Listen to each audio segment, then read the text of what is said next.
kita mulai saja acara dimensiasi aksi nyata, dimensiasi budaya positif aksi nyata oleh Rizalul Ahmad SPDI, CGP Angkatan 10 SD Cipete 05. Baik, yang saya hormati Ibu Kepala Sekolah SD Cipete 05, Ibu Siti Mastia SPD, yang saya hormati Pak Rizalul Ahmad SPDI selaku CGP Angkatan 10, dan yang saya banggakan rekan-rekan guru dan karyawan SD Cipete Utara 05.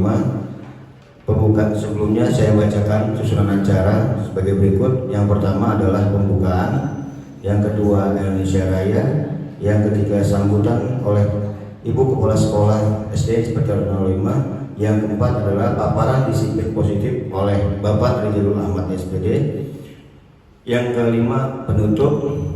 Untuk mengawali acara pada siang hari ini, mari kita membaca suratul Fatihah agar lancarnya acara pada siang hari ini. Al-Fatihah.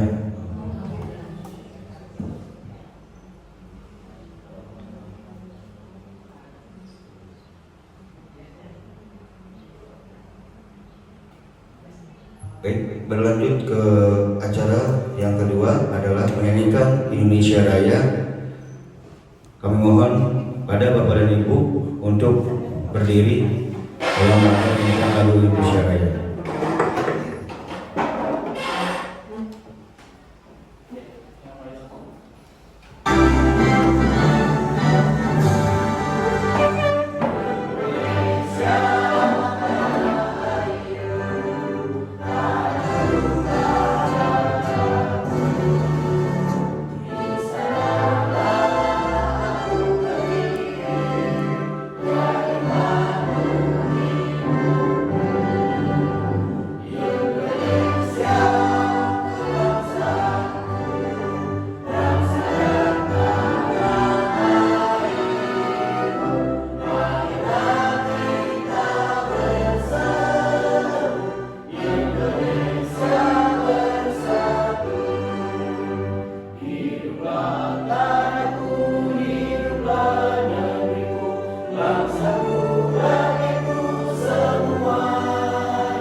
Baik, demi kelancaran acara pada siang hari ini, mohon izin kepada Pak Indra untuk memimpin doa agar dimudahkan segala kegiatan pada siang hari ini.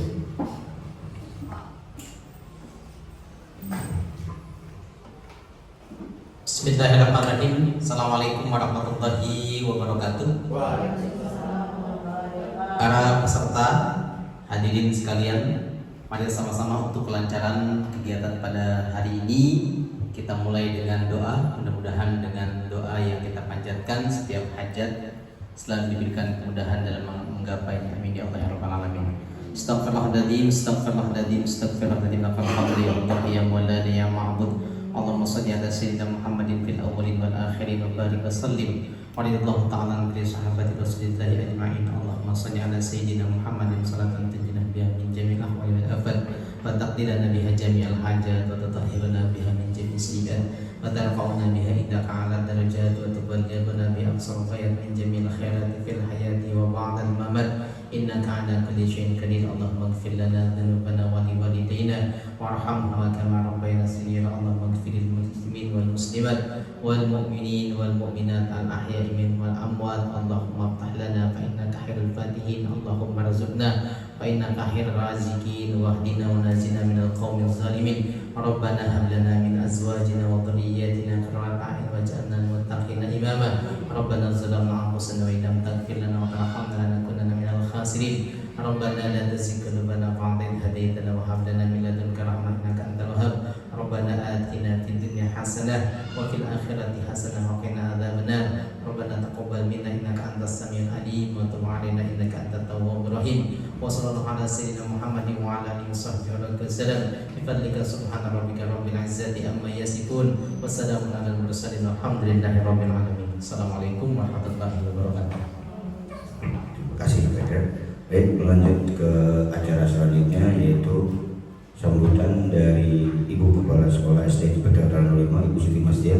Waktu dan tempat kamu silakan.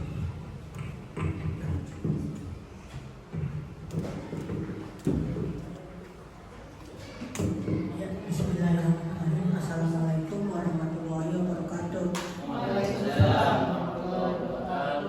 Alhamdulillah wa syukurillah, pada hari ini kita berkumpul di tempat ini dalam rangka memberikan dukungan kepada teman kita, guru kita ya Pak Rizazul Ahmad SPDI, yaitu untuk pemaparan dimensi kebudayaan positif aksi nyata modul 1/4 yaitu guru penggerak.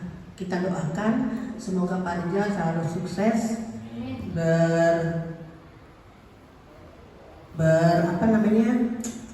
bersinergi kepada kita semuanya ilmu-ilmunya untuk menuju kedepannya menjadi pemimpin yang terbaik. Ya, alhamdulillah Pak Rizal ini teman kita yang akan memberikan paparan yaitu tentang budaya positif ya, terkait dengan program guru penggerak.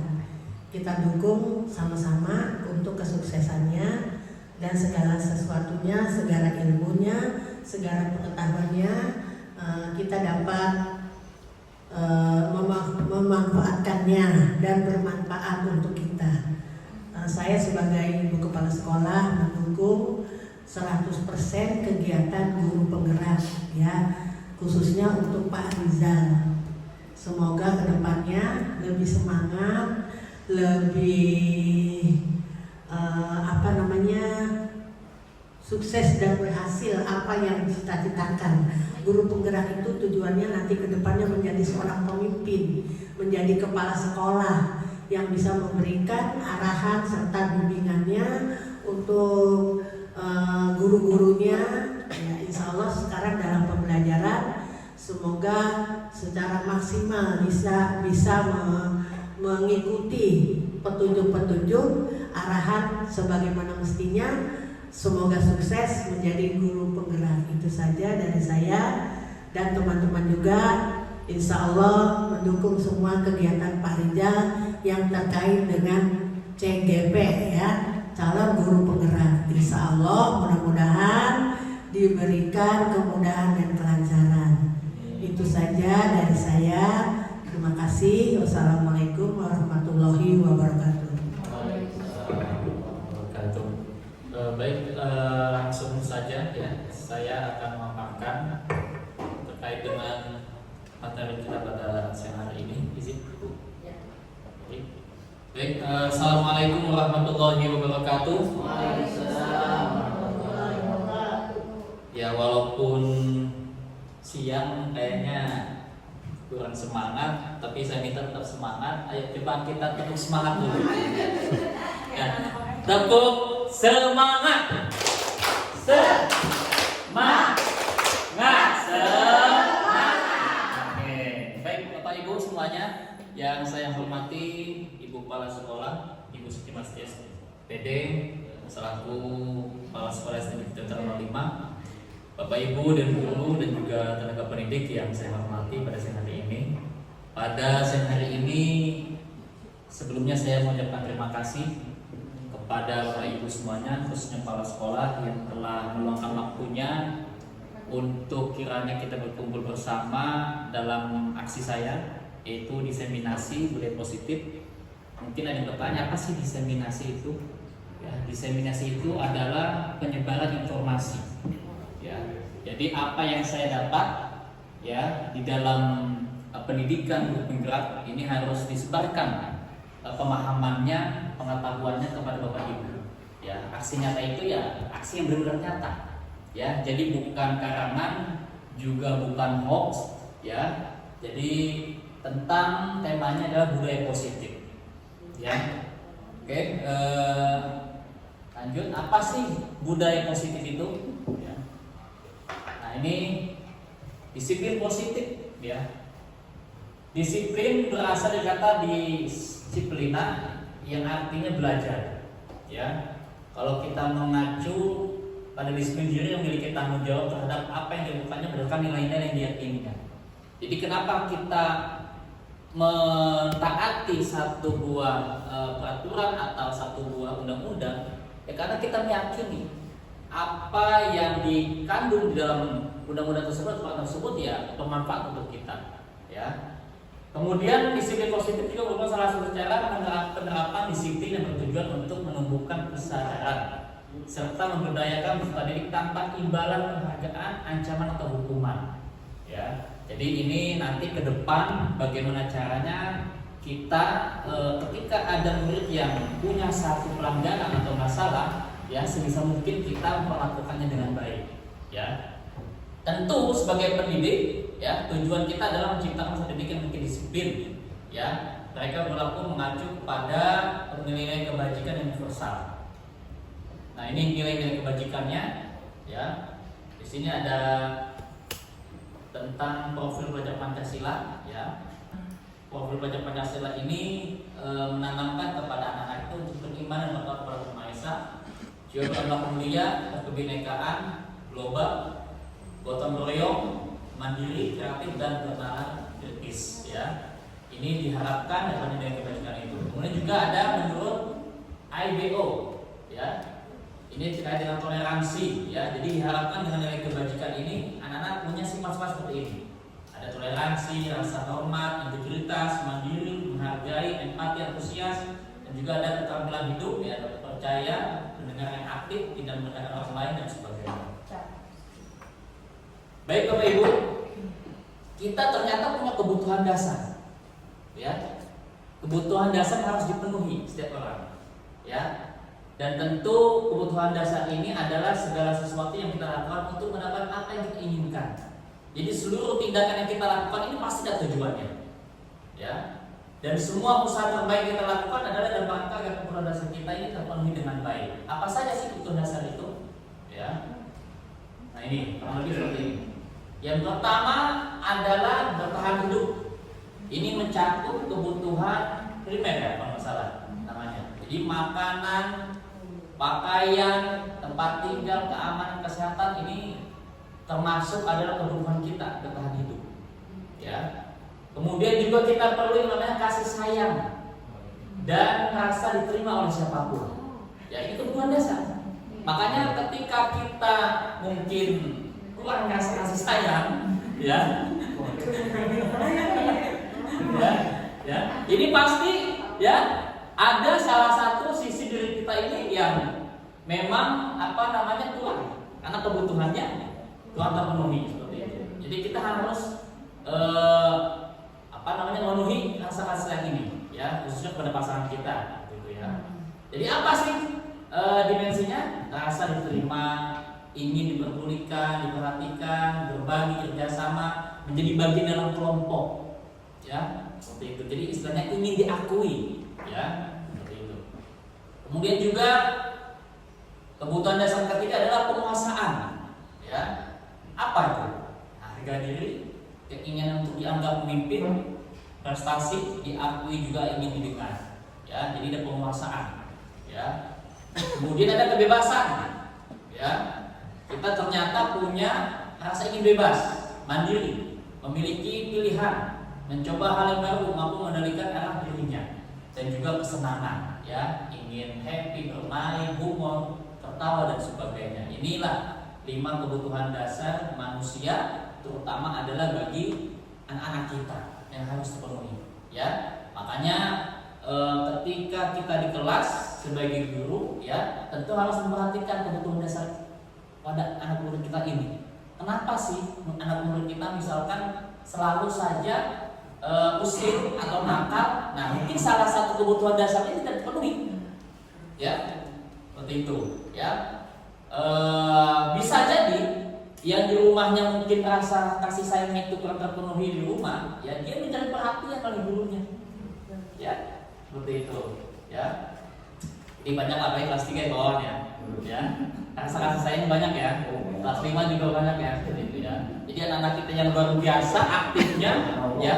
Ini ternyata kita sebagai guru sekaligus menjadi orang tua untuk mereka, ya, kasih sayang ini, ya. Kemudian terkait dengan motivasi perilaku manusia, ya, setelah tadi kita membahas mengenai kebutuhan dasar manusia, ya, kita juga ternyata ada motivasi perilaku kita. Kenapa kita berbuat demikian? Ya, yang pertama ini adalah motivasi ekstrinsik. Ini berasal dari luar. Ya, kenapa kita mau melakukan itu? Kenapa kita mau melakukan pelanggaran itu? Yang pertama, untuk menghindari tidak nyaman atau hukuman. Ketika kita menaati satu buah aturan, ternyata ya alasannya ini untuk menghindari hukuman. Ya, seperti itu. Atau ketidaknyamanan, ya. Bisa jadi juga yang kedua adalah selain untuk menghindari ketidaknyamanan atau hukuman, kita juga berharap mendapatkan imbalan, reward, ya, atau penghargaan dari orang lain, atau pujian juga bisa jadi, ya. Ini, jadi motivasinya dari luar itu, ya, entah untuk menghindari satu hukuman atau untuk mendapatkan satu buah pujian atau reward. Dan yang ketiga adalah ini motivasi berasal dari intrinsik dalam diri kita.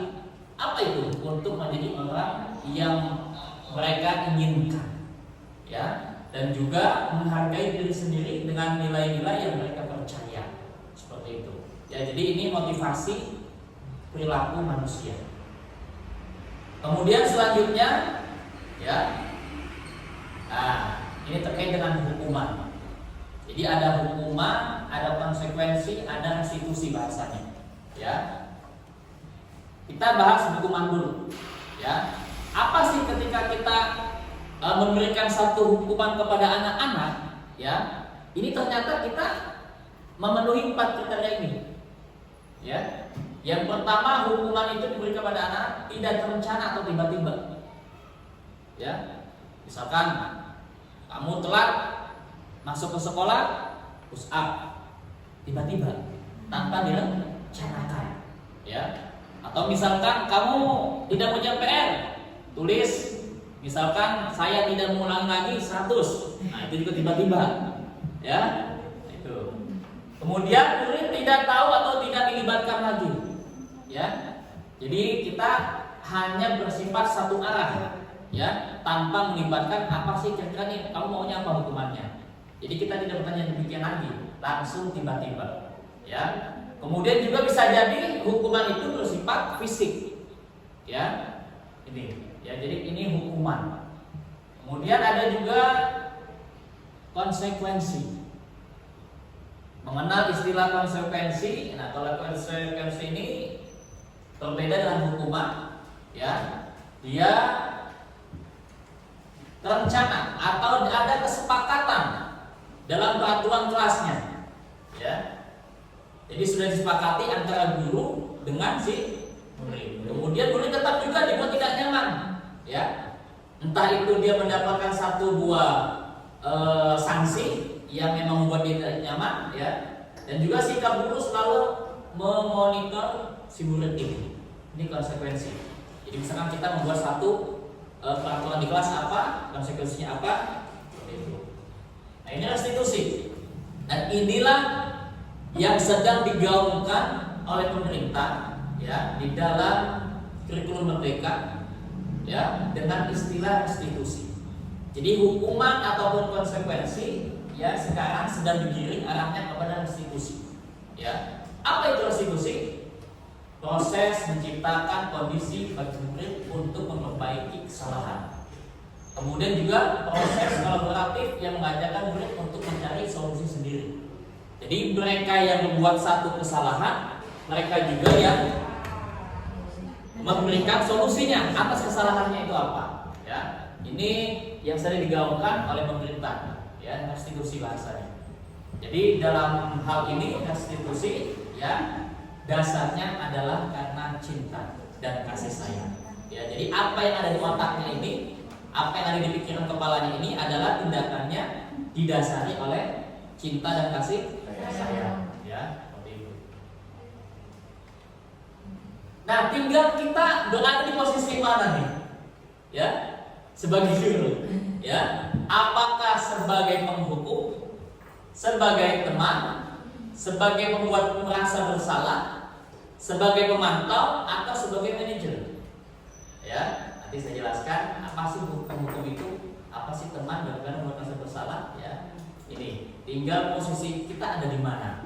Ya, karenanya coba di antara 5 ini nanti saya minta tanggapannya kepada Bapak Ibu, teman-teman. Kira-kira kita di kelas ini sebagai mana? Apa namanya posisi kita di mana? Ya, itu. Nah ini penghukum. Ya, seorang penghukum bisa menggunakan hukuman fisik maupun verbal.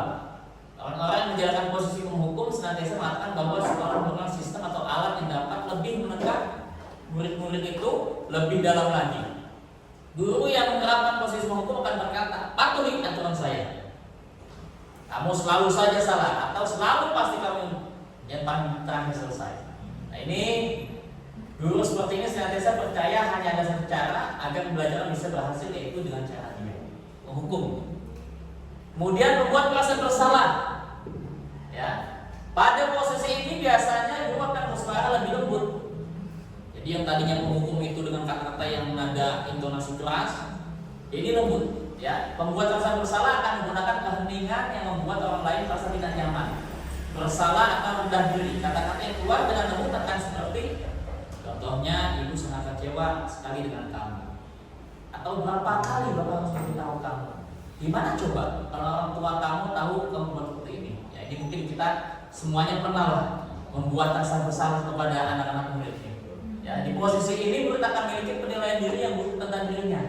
Ya, murid merasa tidak berharga lagi dan telah mengecewakan orang-orang yang disayanginya. Nah, bahkan menurut satu riset bahwa pembuat rasa bersalah ini lebih bebannya, ya, lebih berat ketimbang penghukum. Karena apa? Karena ini mainannya adalah ranahnya psikis, ya, sehingga membuat murid ini merasa putus asa. Ya. Teman, ya, apa sih posisi teman itu? Guru pada posisi ini tidak akan menyakiti murid, namun akan tetap berupaya mengontrol murid melalui persuasif. Posisi teman pada guru bisa negatif, bisa juga positif. Ya, ada dampaknya pasti. Ya, ada dampaknya positif dan negatif. Positif di sini berupa hubungan baik yang terjalin. Itu antara guru dan murid. Guru di posisi teman menggunakan hubungan baik dan humor untuk mengaruhi seorang. Mereka berkata, ayolah, bantu demi bapak ya. Atau ayo ingat, tidak bantuan bapak selama ini. Ya, sudah kali ini tidak apa-apa, nanti ibu bantu. Hal negatif dari posisi teman adalah, kawan coba tolong diawasi ini, kalau ada tambahan ini. Maksudnya lagi maksudnya. Nah, ya maksudnya.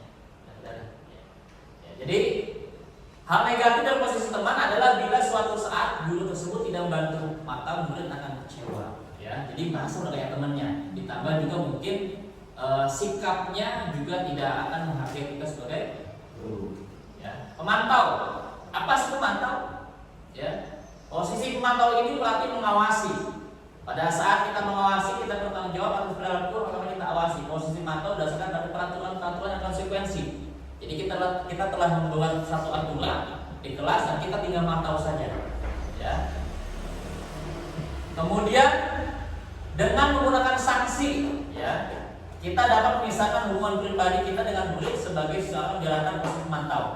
pertanyaan yang diajukan seorang mantau, peraturannya apa biasanya, atau disiplinnya apa, ya, sanksi atau konsekuensinya apa, ya. Seorang mantau akan mengadakan perhitungan catatan data yang dapat digunakan. Jadi sudah memang dipantau sudah berapa kali mungkin dia buat kesalahan. Nah, ini posisi manajer, ini adalah posisi yang paling baik yang memang disarankan bagi kita, ya, untuk menjadi posisi ini. Apa itu? Posisi di mana guru berbuat sesuatu bersama dengan murid. Ya, jadi kita ketika kita melakukan satu buah hukuman kepada murid diikut sertakan.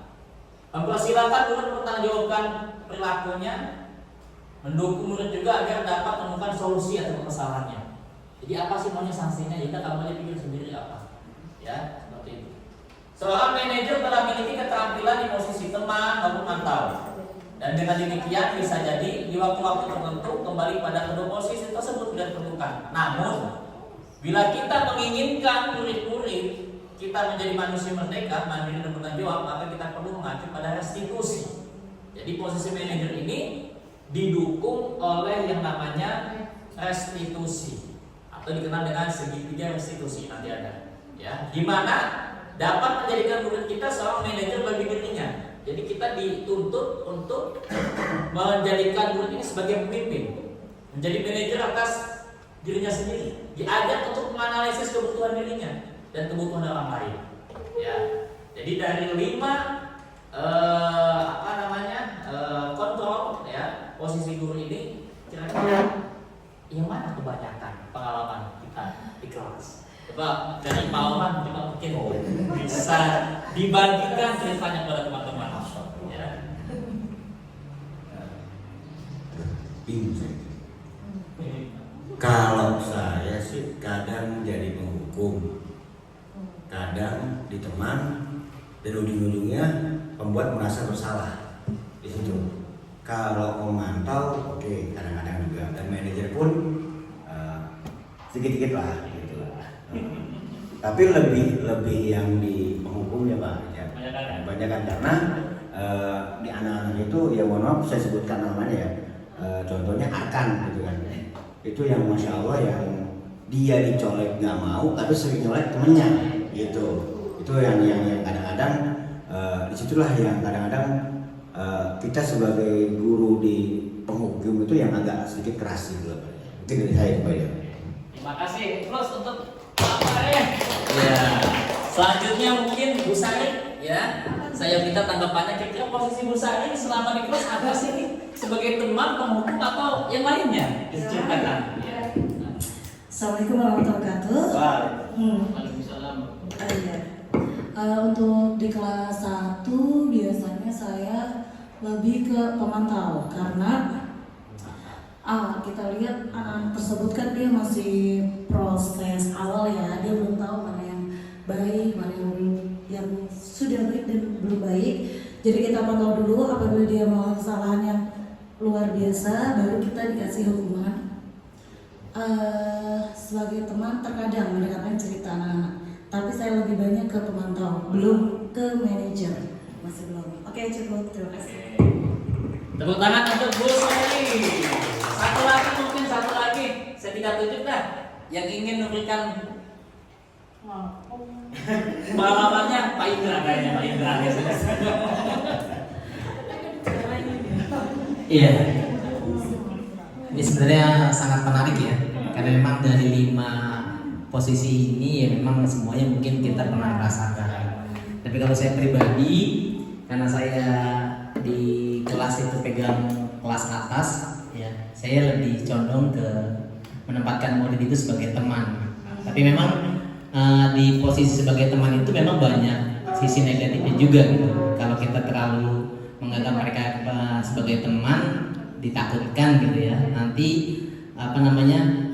image kita sebagai seorang guru akan sedikit hilang. Maka dari itu mungkin kedepannya selain sebagai teman, menggabung sebagai teman, mungkin dengan ya aksi nyata yang disampaikan oleh teman kita Pak Rijal, mungkin kita bisa beralih atau sedikit demi sedikit menjadi manajer yang tadi akan diarahkan, karena memang yang tadi sudah dijelaskan itu posisi manajer itu mungkin posisi yang paling baik ketika kita bersama murid. Itu saja mungkin dari saya. Assalamualaikum warahmatullahi wabarakatuh. Plus untuk Pak Indra. Jadi memang betul ya apa yang dikatakan Pak Indra itu ya, dari 5 posisi kontrol ini ternyata kita pernah mengalami semuanya. Ya, sebagai penghukum ya, sebagai pemantau ya, manajer ya, buat masuk bersalah apalagi ya, teman ya. Baik, itu terkait dengan 5 kontrol posisi kita sebagai guru. Ya. Selanjutnya terkait dengan keyakinan kelas. Mungkin kemarin sudah saya bahas ya di awal, mengapa bukan peraturan kelas? Ya, karena di dalam keyakinan itu terdapat nilai-nilai kebajikan sehingga seseorang akan lebih memotivasi seseorang dari dalam. Seseorang akan lebih tergerak dan bersemangat untuk menjalankan keyakinannya daripada hanya sekedar mengikuti serangkaian peraturan tertulis tanpa makna. Contohnya mungkin kenapa sih kita kemarin menggunakan helm? Ya, kenapa kita menggunakan helm? Apa yang kita yakini? Bu Dinis, kenapa kita menggunakan helm? Apa yang diyakini Bu Dinis? Jangan Kenapa kita meyakini menggunakan helm? Maksudnya apa yang kita yakini ketika kita menggunakan helm? Kalau saya sih demi keselamatan ya. Iya, keselamatan. Mau jaraknya jauh atau dekat ya, untuk keselamatan tetap ada. Oke, mantap. Ya, terutama untuk Bu Denis. Jadi ketika mungkin peraturan memang ada ya, misalkan di peraturan kepolisian ya, atau undang-undang lalu lintas ya, wajib menggunakan helm ketika bepergian. Itu kan sebuah peraturan kan. Tapi ternyata peraturan itu kalah apa yang kita yakini ya. Kita meyakini bahwasanya dengan menggunakan helm itu ya bisa memberikan keselamatan buat kita atau menjaga keselamatan kepala kita, seperti itu. Maka itu yang lebih kuat ya, sehingga bukan peraturan yang kita ikuti tapi keyakinannya itu yang kita ikuti.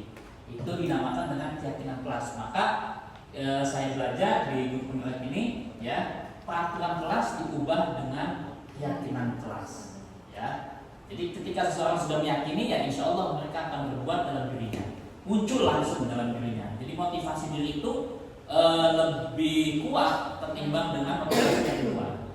1000 kali misalkan kita menerapkan aturan ya, wajib mengerjakan tugas PR, itu kan peraturannya misalkan. Tapi kalau misalkan tidak ada motivasi diri dari si anak, tidak mau mengerjakan PR, ya sudah. Karena mereka tidak menganggap mungkin PR itu ya nggak ada apa-apanya buat mereka, seperti itu.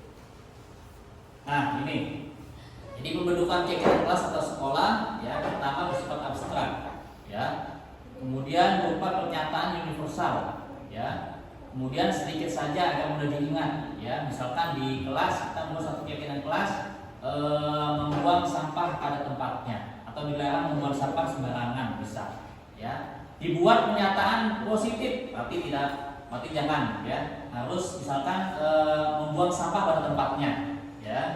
Kemudian sesuai dengan kondisi kelas atau sekolah, juga melibatkan semua warga sekolah, dalam hal ini adalah murid sendiri. Jadi kita dituntut untuk ikut sertakan anak murid itu untuk membuat keyakinan kelasnya. Apa sih maunya nih?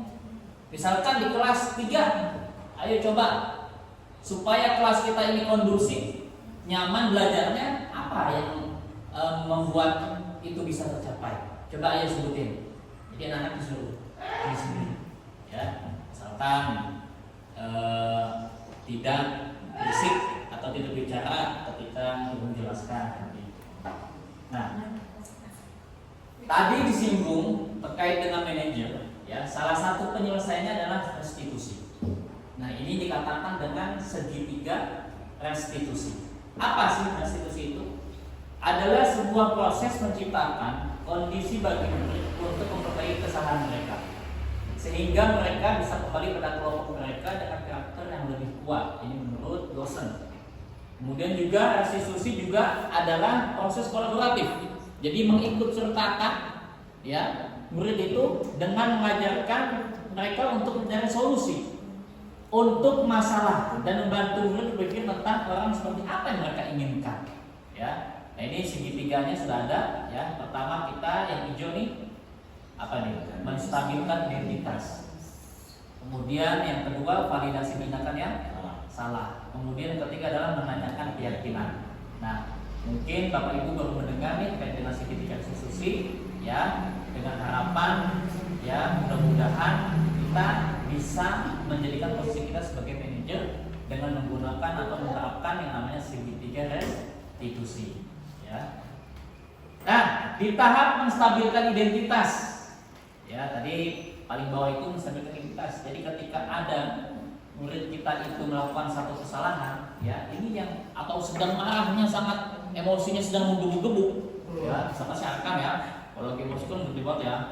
Ini kita bisa menstabilkan identitasnya dulu nih. Pertama ya, apa itu bagian menstabilkan identitas? Pertama, bagian dasar dari institusi ini bertujuan untuk mengubah identitas anak dari orang yang gagal karena melakukan kesalahan menjadi orang yang sukses. Anak yang melanggar peraturan karena sedang mencari perhatian adalah anak yang sedang mengalami kegagalan. Dia mencoba untuk memenuhi kebutuhan dasarnya ya, namun ada benturan ya. Jadi ketika mereka itu mungkin berusaha untuk memenuhi kebutuhan dasarnya, bebasan contohnya salah satunya mungkin di rumah ya, tapi ternyata berbenturan dengan peraturan di kelas ya. Kalau kita mengkritik dia, maka kita akan tetap membuatnya dalam posisi gagal. Kalau kita ingin dia menjadi kreatif, maka kita harus meyakinkan si anak dengan cara mengatakan kalimat-kalimat ini. Contohnya, nak ya, berbuat salah itu tidak apa-apa sebetulnya, tapi jangan terlaluan gitu.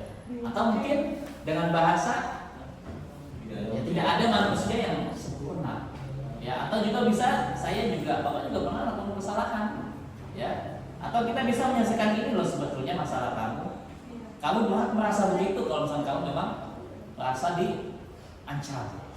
Jadi kita bisa menstabilkan identitasnya. Jadi dengan menstabilkan identitas inilah kita bisa mengademkan emosinya ya. Kemudian apa? Yang kedua, setelah kita menstabilkan identitasnya, emosinya sudah tidak terlarut ya, menggebu-gebu ya, ini validasi tindakan yang salah. Apa itu? Menurut teori kontrol, semua tindakan manusia baik dan buruk pasti memiliki maksud tujuan. Ya, pasti dan tujuannya. Seorang guru yang memahami teori kontrol pasti akan mengubah pandangannya dari teori stimulus respons ke cara berpikir proaktif yang mengenali tujuan dari setiap tindakan. Biasanya guru menyuruh anak untuk menghentikan sikap yang tidak baik, tapi teori kontrol menyatakan bahwa resep itu tidak lanjut. Mungkin tindakan guru dengan memvalidasi sikap yang tidak baik seperti bertentangan dengan aturan yang ada, namun sebetulnya tujuannya untuk menunjukkan bahwa guru memahami alasan di balik tindakan guru. Ya, contohnya, kamu pasti punya alasan kenapa melakukan itu. Ya, ini kita bisa memvalidasi, bahasanya tahlil atau konfirmasi. Ya, jadi ketika ada murid yang melakukan satu tindakan yang salah yang memang kita tidak tahu sebetulnya apa sih penyebabnya, ya kita bisa ini. Ya, jadi istilahnya kita juga tidak main hakim sendiri. Kita mesti tahu dulu alasannya kenapa anak kita berbuat seperti itu. Ya. Kemudian yang terakhir adalah menanyakan keyakinan. Ya, dari kontrol menyatakan bahwa kita pada dasarnya motivasi secara internal. Ketika identitas sukses telah tercapai dan tingkah laku yang salah, maka anak akan siap untuk dihubungkan dengan nilai-nilai yang dia percaya dan berpindah menjadi orang yang dia inginkan. Pertanyaannya seperti apa nilai-nilai umum yang kita harus sepakati. Jadi kita menanyakan langkah selanjutnya. Apa sih ya disiplin ada di sekolah ini? Atau apa sih keyakinan yang ada di kelas ini? Ya, padahal kita sudah sepakati loh bersama-sama. Ya seperti itu. Jadi dari segitiga institusi inilah ya kita bisa menjadi seorang manajer. Ya, seperti itu. Oke, mari belajar bersama. Coba ini di sini saya sudah menyiapkan 2 buah kasus ya. Nanti silakan berkelompok. Coba dihitung dari tim cari hitung. 1, 2, 3, 4, 6, 7, 9. Oke, kita buat apa? 2 kelompok saja ya. Jadi ada yang 4, ada yang 5. Silakan. Berarti ada dua kelompok ya. Berhitung sampai 2. 1, 2, 1, 2, 2.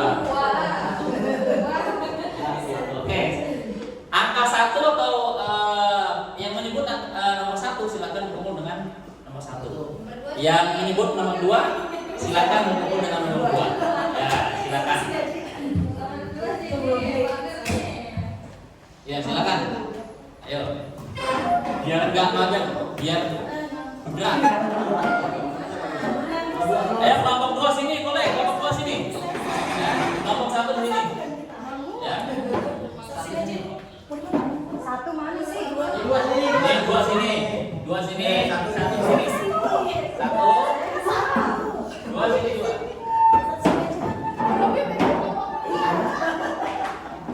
Oke, kelompok 1. Ya. Ya. Ini kelompok 1. Kelompok 2. Ya. Berdiri sekarang berdiri. Oke, teman-teman, Bapak Ibu semuanya. Ya, boleh meja di depan atau ya. Ini saya minta berdiskusi kelompok ya. Silakan amati ya kasus yang ada di dalam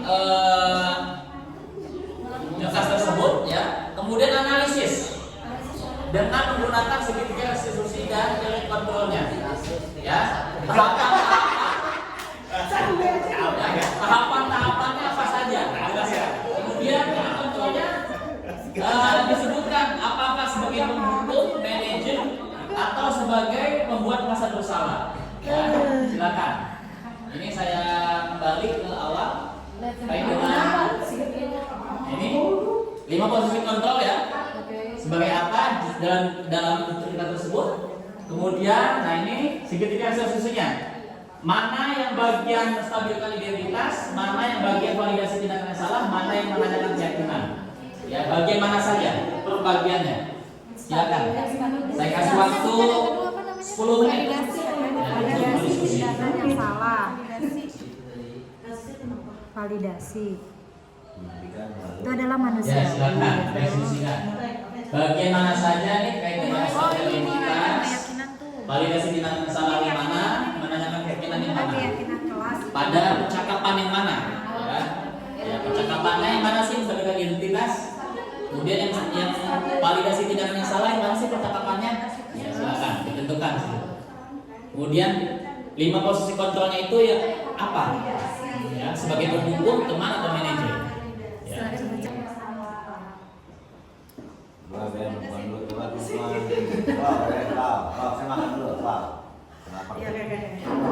Serius ya, serius. Menanyakan keyakinan.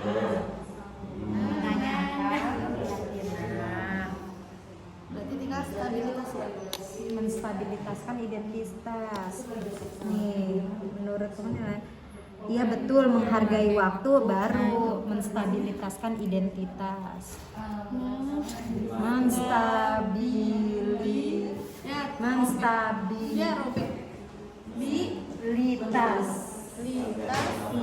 identitas. Ya, nanti ya. Tentu kalau katanya lagi dipresentasikan ya. Bagian mana saja yang menstabilkan identitas, bagian mana saja yang memvalidasi tindakan yang salah, dan bagian mana saja yang menanyakan keyakinan. Kemudian dari kontrolnya sebagai teman, sebagai pemukul, atau sebagai manajer.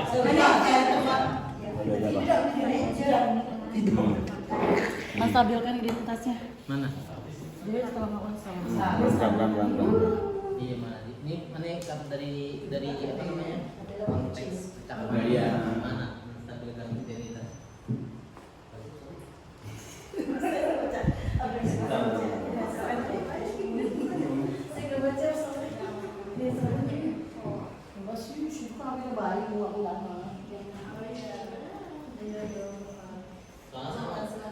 Beda dong, itu bintang kan? Gila. Ini cuma soal kelas 1 ya. Itu makanya saya bilang itu kelas begini kelas itu kelas begini kelas begini.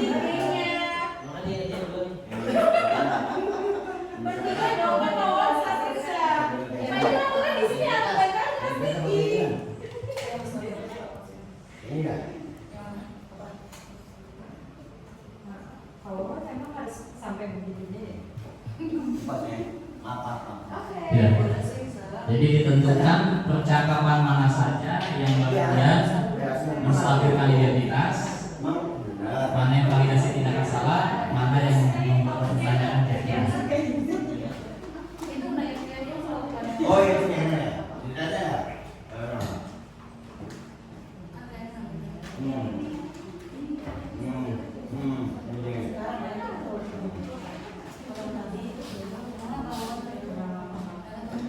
ini apa? Kalau bentar. Ya, yang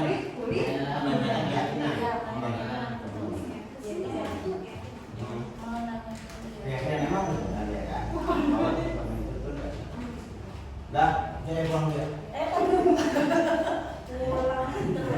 Solusinya gimana Pak? Silakan. Memang solusinya. Ya, dari kontrolnya, posisinya oke Pak. Di mana posisi kontrolnya itu?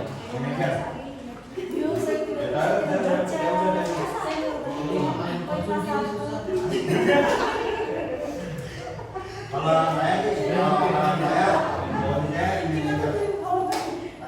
Kalau saya ini aja. Kalau saya. Karena kan belum tahu siapa yang menjadi tersangkanya. Benar nggak sih? Coba dulu ya. Kalau menurut saya, tapi yang lain. Iya.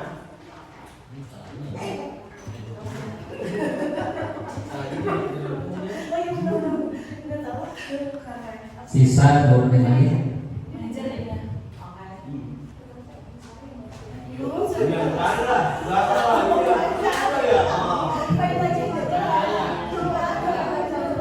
Oke sudah?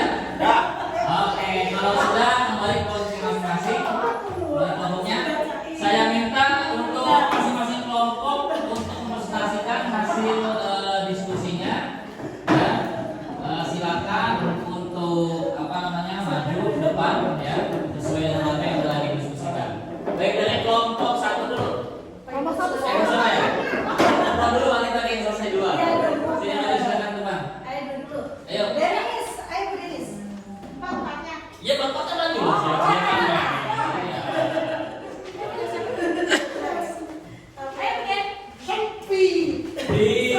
Di dulu diceritakan dulu kisahnya intinya apa ya kemudian baru jelaskan. Saya menceritakan Ya. biasanya menjelaskan jawaban mereka depan iya Terus itu iya dong kalau ada apa ya? iya kan itu briefing inian. Ayo. Assalamualaikum warahmatullahi wabarakatuh. Waalaikumsalam. Kami dari kelompok 2 akan mempresentasikan hasil diskusi kelompok kami ya. Oke.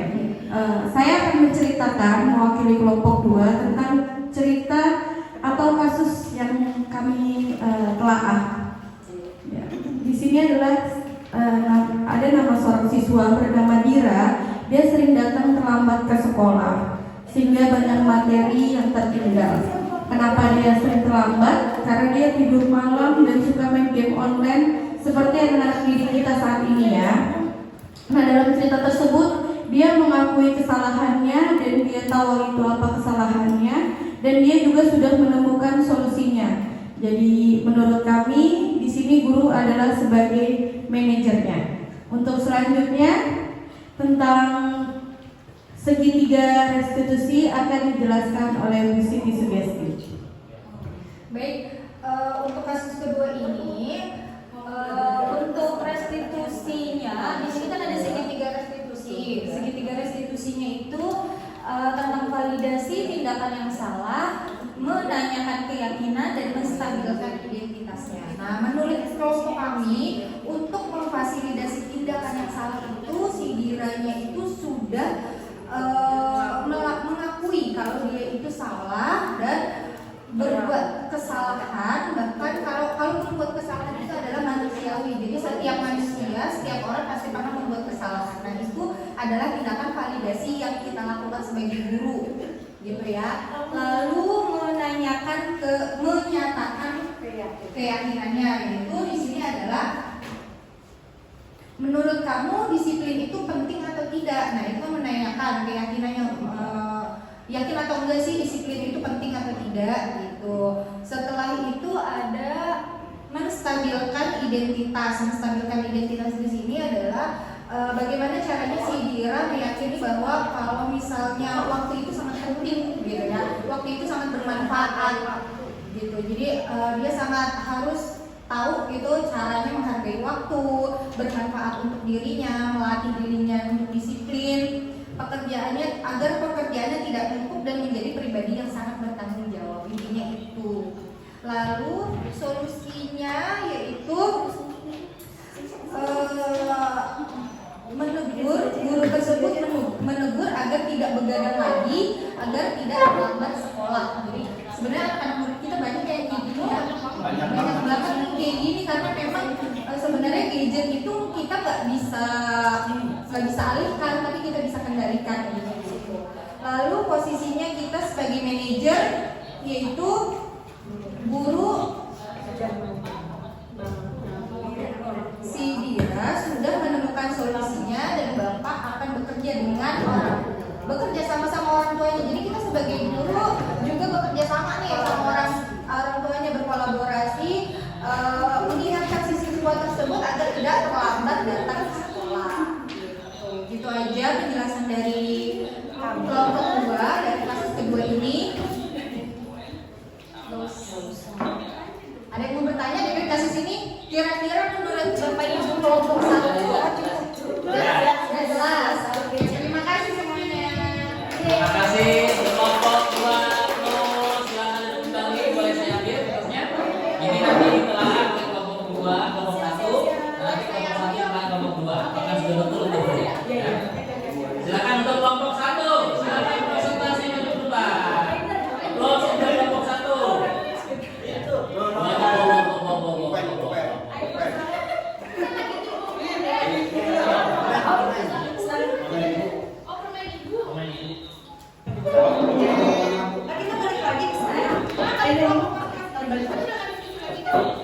Ya, tolong kelompok 1 tolong.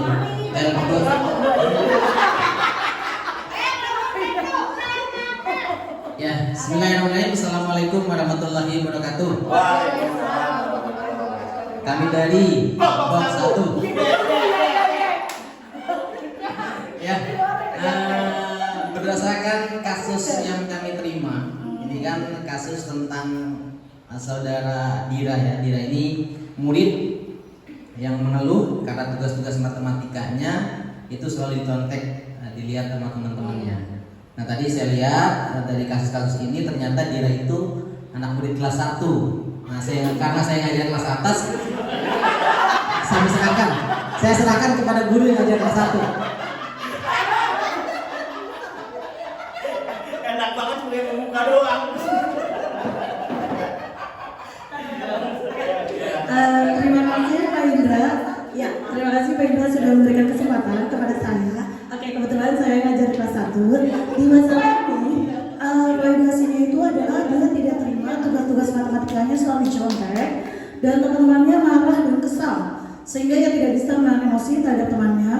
Selanjutnya, di situ kita lihat guru di sini sebagai manajer, karena manajer itu kalimatnya dia melihat dari sikapnya apakah baik atau kurang baik. Nanti setelah itu misalnya dia melakukan kesalahan yang lumayan cukup lebih berat, nanti akan ditanyakan solusi apa yang harus dilakukan, misalnya hukuman apa yang lebih mengarah kepada dirinya. Selanjutnya kita lihat di situ berdasarkan segitiga restitusi.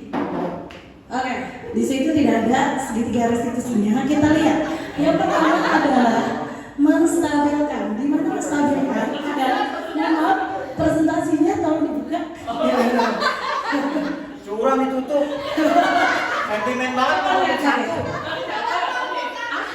Sentimen banget kalau kelompok 1. Ya oke, menstabilkan itu coba kita pikirkan tindakan kamu marah sampai memukul meja. Apakah sudah siap dengan keyakinan kelasnya? Di situ adalah menstabilkan dirinya.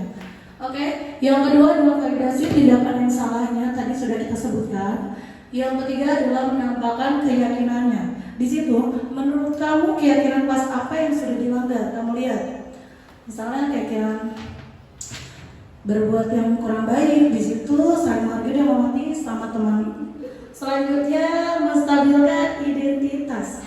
Menstabilkannya sekarang coba kita pikirkan tindakan kamu marah sampai mukul meja, apakah sudah sesuai dengan keyakinan kelasnya? Oke, ada yang perlu ditambahkan? Silakan.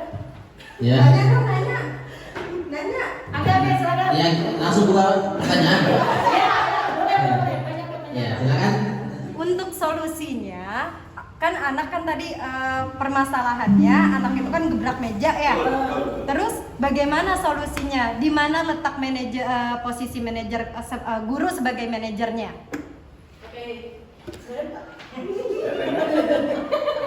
Susah juga nih pertanyaannya. Kok saya sih? Dua, pertanyaan tambahin.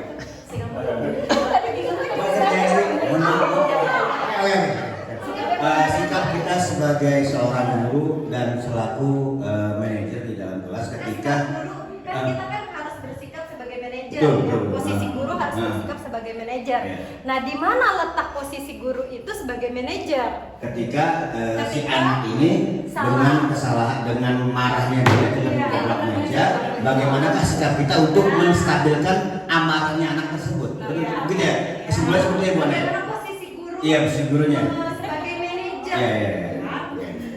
Posisi kita sebagai guru adalah kita panggil si anak tersebut, kita ajak bicara dari hati ke hati, kenapa bisa dia melakukan hal tersebut, gitu. Ini pribadi saya. Gitu. Bagaimana terusnya agar tidak terulang lagi sampai menggebrak meja dengan yang lainnya, kita ajak bicara dari hati ke hati supaya anak ini bisa lebih tenang lagi. Marah boleh, tapi marah boleh, tapi jangan sampai menyakiti dirinya sendiri dengan menggebrak meja. Itu kan pasti akan tangannya akan lebih sakit. Mungkin dari saya, mungkin ada dari Pak Ikan mau menambahkan. Cukup ya, Mbak? Tadi kita dari kelompok kita sudah sepakat pertanyaan cuma satu. Karena semakin banyak bertanya, takut makin bingung. Ya, jadi sepakat kan? Ya. Ayo coba, oke, satu lagi.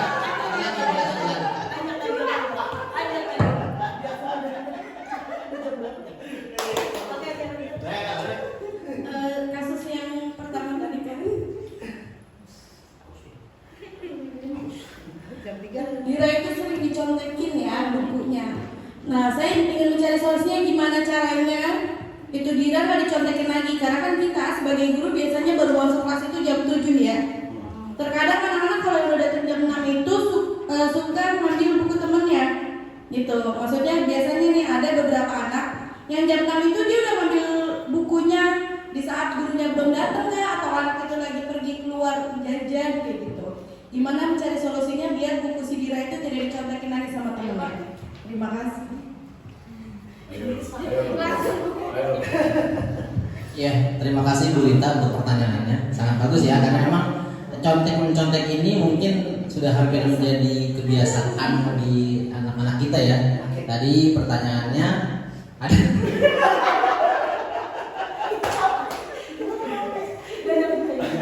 Ya, kalau di sini sih, kalau jawaban kami sesuai konteks ya ini. Ya.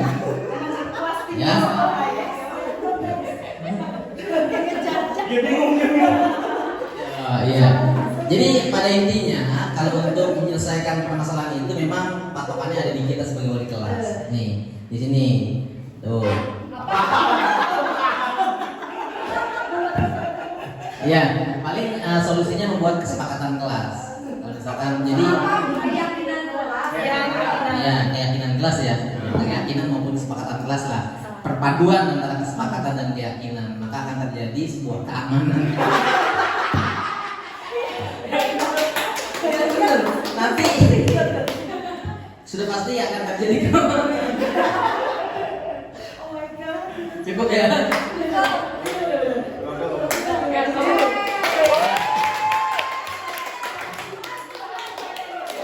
Terima kasih buat kelompok 1. satu yang ngasih pertanyaan nanti.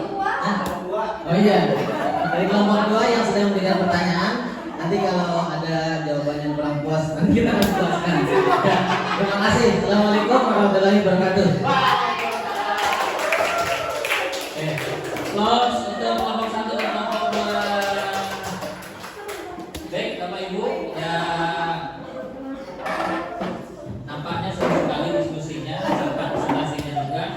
Ya, intinya dari apa yang telah kita pelajari dan mudah-mudahan bisa diaplikasikan di kelas masing-masing. Nah, ini saya sudah membuat satu buah video ya terkait dengan restitusi pada anak. Ya, mungkin bisa di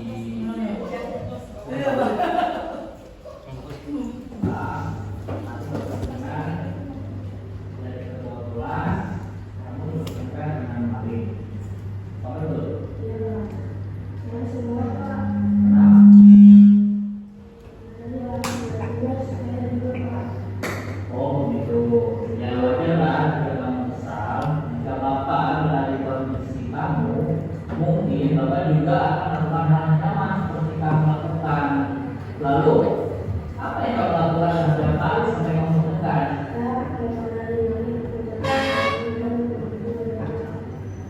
Oh begitu. Bapak yakin kamu berbuat seperti itu tapi tidak bisa lakukan?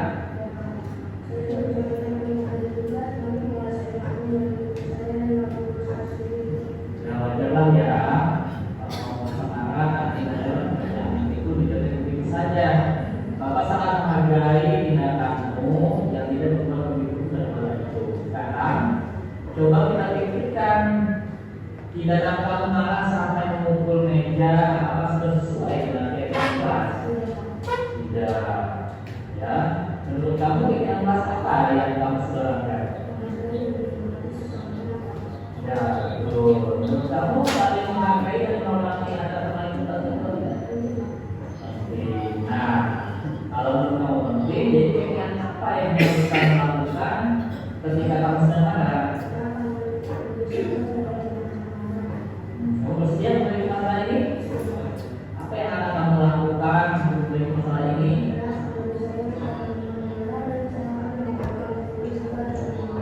Wah, hebat sekali tindakan yang kamu lakukan. Tetap semangat. Nah, sekarang kami sudah boleh kembali ke kelas. Tetap semangat saja ya. Oke, baik. Kembali ke slide kawan. Apa? Nah, oke. Dipisahkan. Oke, baik Bapak Ibu.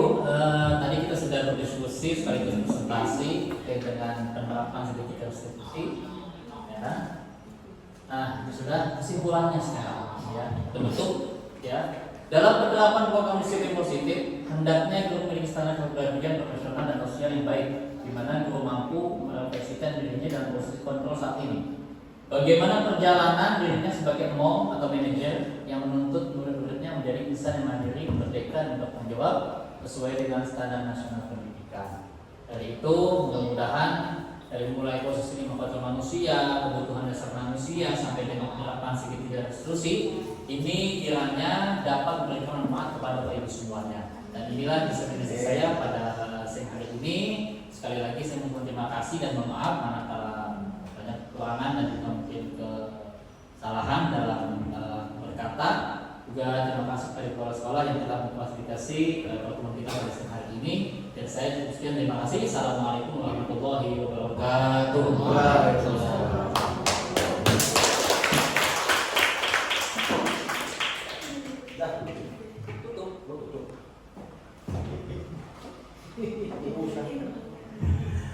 Baik, alhamdulillah begitu banyak tambahan input ilmu dari apa yang sudah dipaparkan oleh Pak Rizal tentang kedepannya kita dalam menguasai sebuah kelas atau nanti yang sudah baik akan jadi lebih baik lagi. Terima kasih Pak Rizal atas ilmunya dan terima kasih kepada Bapak Ibu dan Dewan Guru dan karyawan yang sudah mengikuti diseminasi budaya positif aksi nyata oleh Bapak Abdul Ahmad SPDI. Dari saya kami tutup. Terima kasih. Wassalamualaikum warahmatullahi wabarakatuh.